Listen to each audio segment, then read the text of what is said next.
So after heavily criticizing Microsoft for laying off 8% of their workforce, which turns out to be 1,900, the PlayStation community and the gaming media has turned a blind eye to PlayStation laying off the exact 8% of their workforce, which is 900 workers. I'm legally blind, I can see, barely, but I'm an innocent bystander. Come on, Miss Peter. Now the PlayStation community wants our attention not to be on what is happening with Sony. They want to turn our attention to Final Fantasy Reboot. Yes, Final Fantasy VII Reboot. That is why we see all the discussion shifting from what is happening internally with Sony to Final Fantasy VII Reboot. So these ponies are out here dancing because Final Fantasy VII Reboot is reviewing well. It has 92 on Metacritic, and they are boasting that the Xbox players cannot play this game. Unknowingly, most Xbox players are like, we don't care. Let me tell you, we don't care. Jerry. yes, we don't care. But according to some PlayStation dudes, we do care. Reforge Gaming on Twitter tweets, people that are mad about Final Fantasy VII Reboot not being on Xbox should direct their frustration at Xbox. They deprioritize consoles, have the smallest next-gen hardware footprint, and fosters a culture of non-purchase. They made the bed that they suddenly don't like sleeping in. So this is what Reforge is saying about Xbox players, that we should direct that hate towards Xbox. But I was searching to see who on the Xbox side is crying for Final Fantasy Reboot. Honestly, I saw no one. And then I saw this. This is a great series. I understand why it's so beloved by so many people and people are so excited for it. But then that brings up the problem. You can only play it on PlayStation 5. Yep. And the Xbox community was pretty vocal about that this week, that how bummed out they were that this great game, if they don't have a PlayStation or a PC, by the way, you can't play this game. Now, Paris, I want to stop you there. I went searching for these Xbox dudes who were complaining that they can't play because they don't have a PlayStation 5. And quite frankly, I saw absolutely no Xbox guys saying anything about they are bummed out that they can't play Final Fantasy VII Reboot, because the Xbox community already came to terms that we know Sony blocked games from Microsoft, third-party games from coming to Microsoft. That was said by the executives of Microsoft years ago. We have already accepted that Sony blocks third-party games from coming to a Microsoft platform. So I would like for you to tell us, who are these co-conspirators? Who are these Xbox dudes who are crying and gnashing their teeth that Final Fantasy VII Reboot is not coming to the Xbox? Could you point them out to us, Paris? I mean, if you don't have an Xbox or a PC is what I'm saying, but you can't play this game. Yeah, and it sucks. Just flat out, it sucks. And to your point, Remake isn't even on Xbox right now. And my thing just comes to this. It is coming from a third-party publisher. We obviously see everything that's going on in the industry right now. I hope this is the last time we see something like this. Paris, you are sounding very gullible. There is no way Sony would allow Microsoft to get any sort of footing in the console business. So they will continue to buy exclusive third-party content to the PlayStation 5, and vice versa. Microsoft would also do the same. But don't sit there and hope on a dream on a star that soon one day we'll all be playing games on one console. In the sense that we got to have these games, especially the third-party ones that I'm talking about specifically. Third-party exclusives are important. I believe that. But if we were to look at Final Fantasy, there is no way on any other company could have the type of hold Sony has on Final Fantasy. From ever since Square Enix left Nintendo and went to Sony throughout the generation has had a foothold when it comes to Final Fantasy. We all know this. This is gaming history.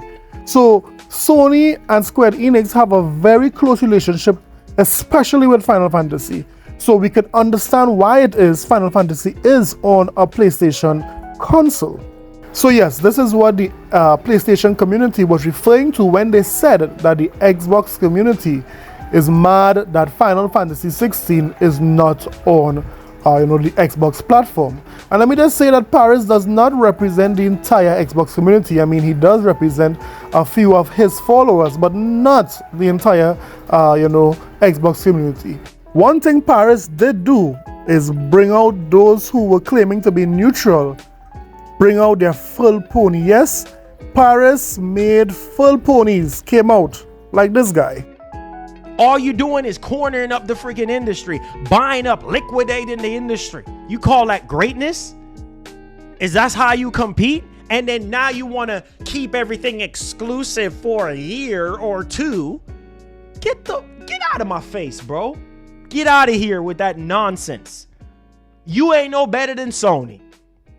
Microsoft, oh, look, during the courts, during the FTC, oh, look at us, we're so innocent, yeah, Sony got over 200 plus exclusive, we barely got any exclusive, we're the innocent guys here. Yeah, the innocent guys, when the league... Wait, what just happened, guys? These ponies are sick. I told you guys it's a sickness. Let's continue. Document came out. You were trying to buy the entire freaking industry. Publisher, studio after studio. Heck, you were trying to buy Nintendo. Get out of here. Who wants you to buy Nintendo? Oh, we're such good guys. We're the value box. We're just trying to be great. We're trying to be greater. We tried to attempt to buy Nintendo years ago, but they turned us down. And we're still trying to attempt to buy Nintendo. Get out. So yes, that was the so-called neutral gamer who got angry when Paris said to bring Final Fantasy 7R to the Xbox. But let's not talk about that today. What we are really here to talk about is how there was an article recently came out that says what PlayStation is doing, it is not enough to keep them afloat. In other words, PlayStation gamers, you ponies, are not enough. In addition to that, we will see how Fire Sprite had a very toxic environment. So you know what? Let's get it. This is a sickness! Let's get it. So unfortunately in this video, guys, we cannot go back into history to look at gaming history, because this particular topic might take a little long. So we will continue that in the next video. So let's start off with talking about accountability. Let's start off by talking about, mismanagement. You see, for a number of years, the Sony community have been saying that Microsoft has been mismanaging their studios, and that is why they don't want Microsoft to buy any more studios, because they are terrible in managing studios. Well, why isn't anyone talking about this with Sony? Because we have new information of Sony's management of Fire Sprite. Listen to Eurogamer as they had the inside scoop of how Sony was mismanaging Fire Sprite. Listen up. Sony studio Fire Sprite has been shedding talent amidst accusations of toxic culture, staff say. Death by 1,000 cuts. Sony acquired studio Fire Sprite has recently suffered high-profile exits amid accusations of a toxic workplace culture, Eurogamer has been told, as part of an investigation into the studio begun ahead of the layoffs announced by Sony this week. The Liverpool-based developer released PlayStation VR 2 launch title Horizon Call of the Mountain last year, after being acquired by Sony in 2021. But the impact of crunch for that game's release and changes in the company's senior leadership have subsequently led to discontent within the studio, staff have told Eurogamer, something one source described as death by 1,000 cuts. Most concerning are reports from sources that two senior leaders from Sony support Studio X Dev, brought in to help lead Firesprite, have since been accused of sexual discrimination and ageism. A subsequent internal investigation by Sony is said to have resulted in the claims being dismissed as a misunderstanding. So it's important to note that Firesprite was, acquired to help Sony pump out more games for PlayStation VR 2. Now take note of that. Job cuts at Firesprite were announced earlier this week as part of mass layoffs across Sony Interactive Entertainment. Around 900 PSI employees, equating to 8%, will lose their jobs, though it's unclear how many at Firesprite are impacted. Bloomberg reported that the studio's live service Twisted Metal project was cancelled as a result of the job losses. Eurogamer understands the studio was also separately working on another high-profile game in a Sony franchise. Ahead of these layoffs, sources say an alarming number of employees had left the studio in recent months following a retention bonus payout in October, designed to reward staff for remaining on at the developer after the Sony acquisition for a further period of time. One thing we also want to note is that internally, Firesprite has something that they call death by 1,000 cuts. Now the media is saying that Sony only laid off 900 workers, but why would they name that internally in Firesprite death by 1,000 cuts? We also learn here that not only did persons get laid off, but also persons left. Some persons were being paid to stay on when Sony acquired Firesprite. Public employee reviews of Firesprite on company review site Glassdoor describe horrendous studio heads who are way out of their depth and just care about their money, leading to a toxic bullying culture and culture of fear. One recent review takes a more sympathetic view, though, stating Firesprite's old way was disorganized and Sony has remolded the studio, which has ruffled many feathers.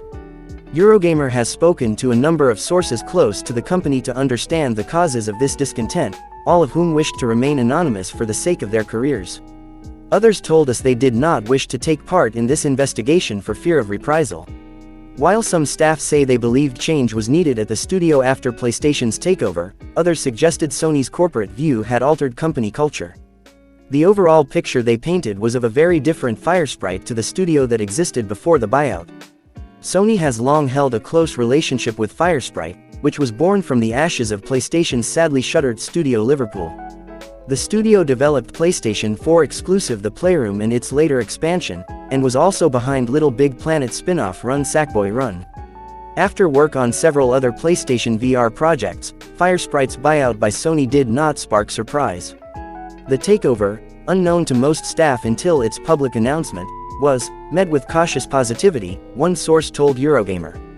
Many employees were PlayStation fans and were excited by the news, hoping for better job security, support and other perks, while being mindful of the risk of new corporate processes not all would agree with.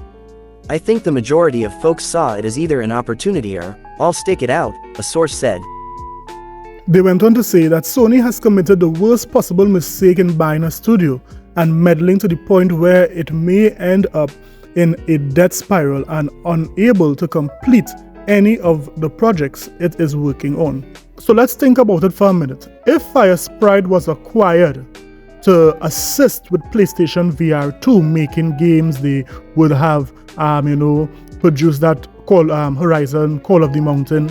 If they were bought for that, by retrenching all these workers, by it not having a good working relationship with the studio, what they expect would happen to the support of PlayStation VR 2. No wonder IGN could have wrote this concerning the PlayStation VR 2. A year since its release, Sony seems to have abandoned PlayStation VR 2.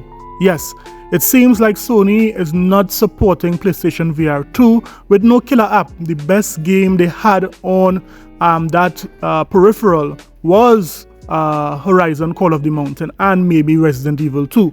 So why isn't anyone talking about Sony's mismanagement of this studio? Why is no one talking about Sony not being able to have a firm hold on, their studios that they acquired? They are not going to say anything about this. But guess who's going to say it? I am going to say it. Sony is managing these studios terribly, and it seems that they have totally forgotten about PlayStation VR 2. Let's move on to the next topic. The recent layoffs and closing of studios really prompted, a lot of journalists, myself, to really come to the realization that the PlayStation community is not enough to keep Sony PlayStation afloat. That is very, very clear.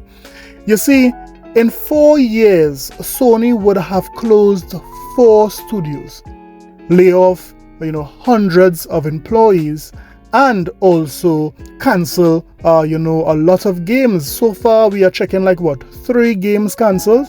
Think about that. Studios like Guerrilla Games got laid off. Guerrilla Games, they are the one with Horizon, and as far as we know, Horizon did well. Studios like Insomniac, laid off persons. We are seeing so many studios that did well. Sony Santa Monica and all these studios, they did well, but yet they had layoffs.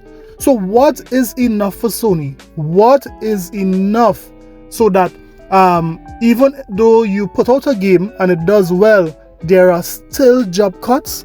Sony, what is enough to feed the beast that is Sony? Well, it's not only me saying that. Look at this article here from Polygon. Games like Final Fantasy VII Rebirth aren't sustainable, and the Sony layoffs prove it. Too big to fail, thinking is strangling the game industry. This week sees the release of Final Fantasy VII Rebirth as a PlayStation 5 exclusive. It's a lavish but bloated release that expands the middle section of a 27-year-old role-playing game into a giant open-world adventure in its own right, complete with minigames for every conceivable activity from parade marching to mushroom picking. Also this week, Sony's PlayStation business announced plans to lay off 900 people, or 8% of its workforce, despite strong sales of PS5 and record revenue during its last quarter. Included in the cuts are layoffs at 3 of Sony's most successful studios, Naughty Dog, Insomniac Games, and Guerrilla Games. There's no direct connection between these two events, beyond the fact that Sony will have partly bankrolled Final Fantasy VII Rebirth in order to secure its exclusivity to PS5 for a while. Rebirth is developed and published by Square Enix, which has yet to announce layoffs on the scale of Sony, or Microsoft, or Epic, or any of the dozens of other video game companies caught up in an industry-wide crisis. Hopefully its workers can avoid that fate.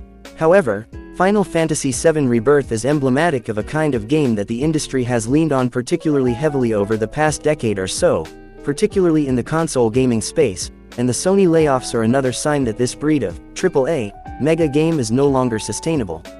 As budgets have swollen, the big publishers' tolerance for risk has lowered, which has resulted in them pushing all their chips onto supposedly safe bets, big games in the biggest franchises, stuffed with features and homogenized in design in an attempt to get them to appeal to the broadest possible audience.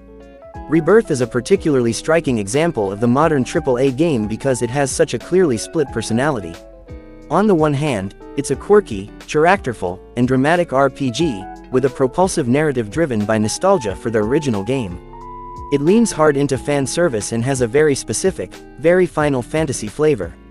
On the other hand, it pads out its enormous running time with many generic design elements, open-world exploration, side questing, collectibles, card games, that seem to have little to do with its core identity, and that push it closer to other big, mainstream successes such as The Witcher 3 or The Legend of Zelda: Breath of the Wild. So it's clear, Sony fans are not enough.